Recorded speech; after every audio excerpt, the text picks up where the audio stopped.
Olá, bem-vindo à aula de acentuação gráfica e estudo da sílaba. É uma aula de memorização, você precisa decorar as regras, mas é preciso também entender, né? Você precisa buscar a lógica. Existe uma lógica nessas regras e descobrir essa lógica vai facilitar a sua memorização. Por isso que eu não poderia deixar de falar desse assunto ainda, que você tenha que decorar depois sozinho as regras.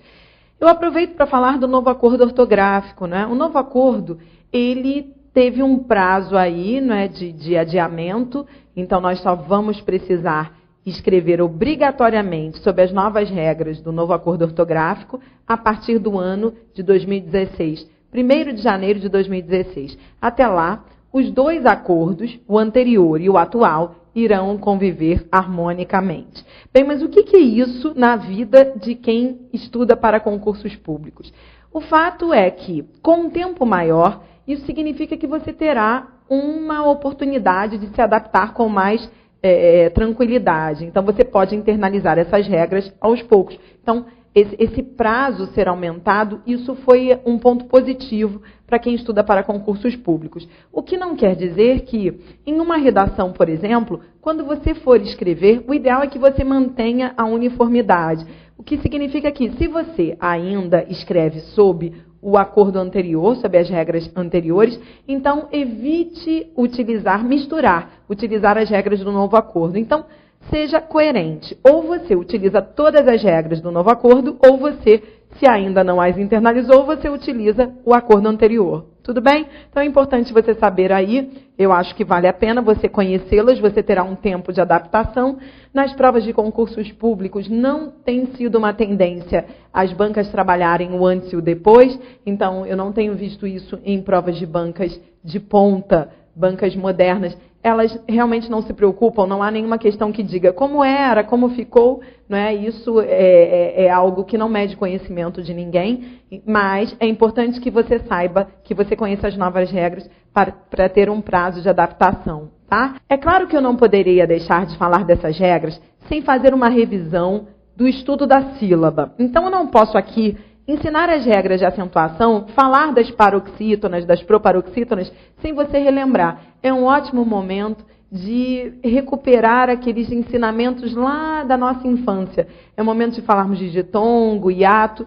Eu poderia passar por isso, eu poderia acreditar que você lembra tudo isso, mas, enfim, acho que por segurança eu fiz uma breve revisão e aí no final da aula vamos entrar, de fato, nas regras de acentuação. Aproveite a sua aula, é um momento de relembrar conceitos básicos. Eu começo falando da sílaba, né? Então, quanto à posição da sílaba tônica. Você sabe que sílaba tônica é a sílaba forte da palavra, né? E quanto à posição da sílaba tônica, o vocábulo, a palavra, pode ter uma dessas três classificações.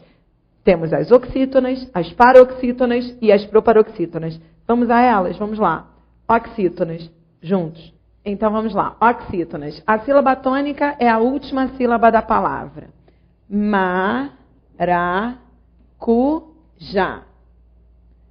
Café.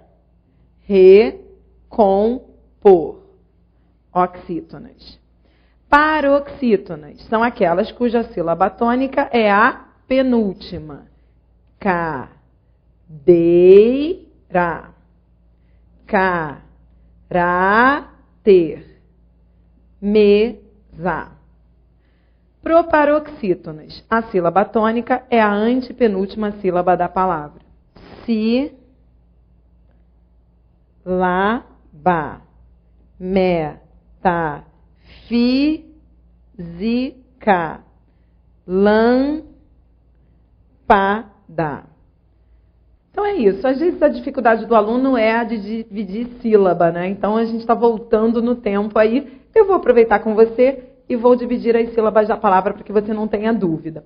Bem, então agora que você já sabe classificar um vocábulo, uma palavra, quanto à posição da sua sílaba tônica, vamos relembrar alguns conceitos que serão utilizados nas regras de acentuação. Nós vamos falar dos ditongos, dos hiatos, então é preciso recordar. Vamos falar dos encontros vocálicos, dos encontros consonantais e dígrafos. Vou aproveitar para falar dos dígrafos, que às vezes eu vejo questões em provas que perguntam justamente o conceito de um dígrafo. Então, nós vamos lá, vamos aproveitar o momento. Encontros vocálicos são agrupamentos de vogais, ou de vogais e semivogais, sem consoante intermediária. Há 3 tipos de encontros vocálicos: o ditongo, o tritongo e o hiato. É importante você saber que não há sílaba sem vogal. Então, esse é um conceito inicial. Toda sílaba tem uma vogal. Você também não pode ter 2 vogais na mesma sílaba. Então, entenda o seguinte: em uma sílaba só existe uma vogal. Você tem que ter ao menos uma e somente uma vogal. Se houver outra, não será outra vogal, será uma semivogal. É isso que você vai ver em ditongo. Em vez de você dizer que o ditongo é o encontro de 2 vogais na mesma sílaba, você tem que dizer que, vamos ler juntos? Vamos lá. É o encontro de uma vogal e uma semivogal, ou vice-versa, na mesma sílaba. Há 4 tipos de ditongo. Ditongo crescente, a semivogal vem antes da vogal. Lírio. Observe. Em lírio, o que nós temos é uma semivogal, que é o I, e uma vogal, que é o O. De uma forma prática, entenda que a semivogal é aquela que tem som mais fraco e a vogal é aquela que tem som mais forte. Quando você vai do fraco para o forte, você está crescendo. Por isso, o ditongo é crescente. Você vai da semivogal para a vogal. Você cresce. Lírio. Por isso, é crescente. Quando, olha como você foi da fraca, para a forte. Ditongo crescente. Outro exemplo, frequente. Você foi da semivogal U para a vogal E. A fonética nos traz a ideia de que as semivogais são aquelas que têm som de I e de U. E as vogais não. Então, é fácil você ver. Em lírio. Então, a semivogal é essa que tem som de I. E a vogal é a que tem som de U. Observe que você está diante de um ditongo. Ou seja, é uma semivogal e uma vogal na mesma sílaba. Só que é um ditongo crescente, porque você foi da mais fraca semivogal para a mais forte vogal. O contrário também pode ocorrer. Vamos continuar lendo? Vamos lá.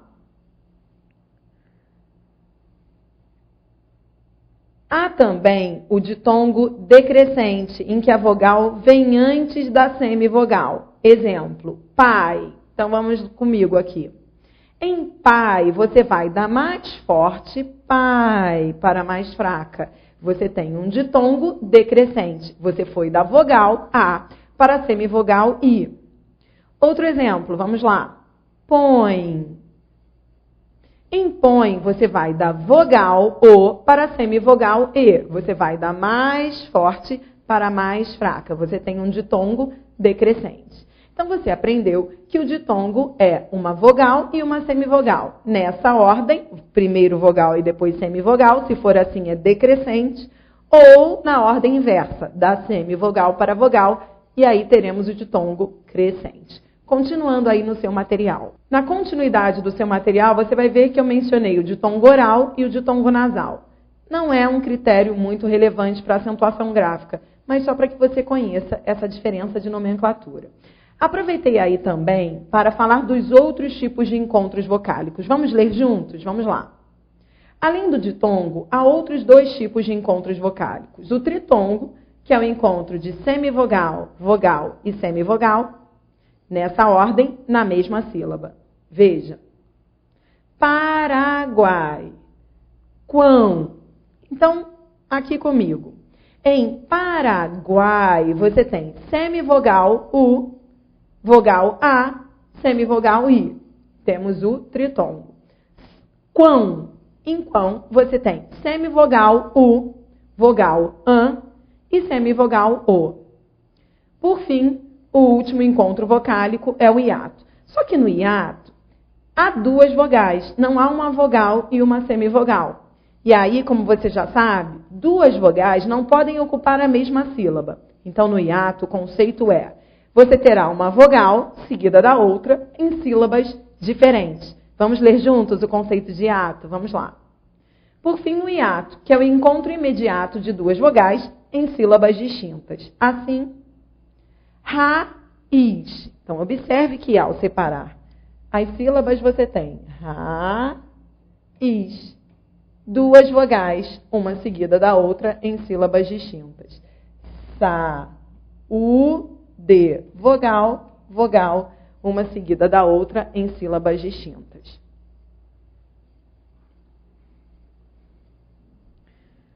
Para as regras de acentuação gráfica, esses conceitos já seriam suficientes. O que eu quero dizer é que você precisa saber o que é um ditongo, o que é um ditongo crescente, decrescente, o que é um hiato, para saber as regras de uso do acento gráfico. Mas eu aproveitei aí para falar também dos encontros consonantais e dos dígrafos, se, por um acaso, você tiver alguma questão que pergunte diretamente o conceito dessas nomenclaturas. Vamos conhecer? Vamos lá. Além dos encontros vocálicos, existem os encontros consonantais, que são grupos formados por mais de uma consoante, sem vogal intermediária, sem vogal no meio delas. Observe. Blusa, prata, afta e apneia. Repare que as consoantes vêm uma seguida da outra, na mesma sílaba ou em sílabas distintas. Separe as sílabas e você verá blusa, prata, afta e apneia. Observe que nos dois primeiros casos, uma consoante veio seguida da outra na mesma sílaba, blusa, prata. Nos outros dois exemplos, afta e apneia, uma consoante seguida da outra em sílabas distintas. Bem, continuando aí, dígrafo. Dígrafo é o encontro de duas letras para representar um único fonema. Podem ser consonantais ou vocálicos. Dígrafos consonantais são aqueles em que as duas consoantes representam um único som. CH, LH, NH, RR, SC. São dois grafemas para um único fonema. Veja os exemplos. Bem, saber conceito de dígrafo é importante se a banca perguntar o número de letras, ou seja, grafemas, e o número de fonemas, ou seja, sons. Ainda há bancas que perguntam isso. Dependendo do professor que fizer a prova, pode ser que ele queira resgatar esse assunto lá, aqui entre nós, dos primórdios dos nossos estudos. O que eu quero dizer é que aqui no nosso curso você vai estudar assuntos muito mais complexos, conjunções, pontuação. Entretanto, você não pode deixar de saber isso, que vai que numa prova de 10 questões, uma delas peça que você conte o número de letras e o número de sons. Então, é preciso fazer. Vamos aproveitar, eu coloquei aí umas palavras e eu vou contar com você. Vamos juntos? Vamos lá. Em chave, observe, você tem dois grafemas, duas letras e um único som, um único fonema. Telha, ninho, carro, crescer,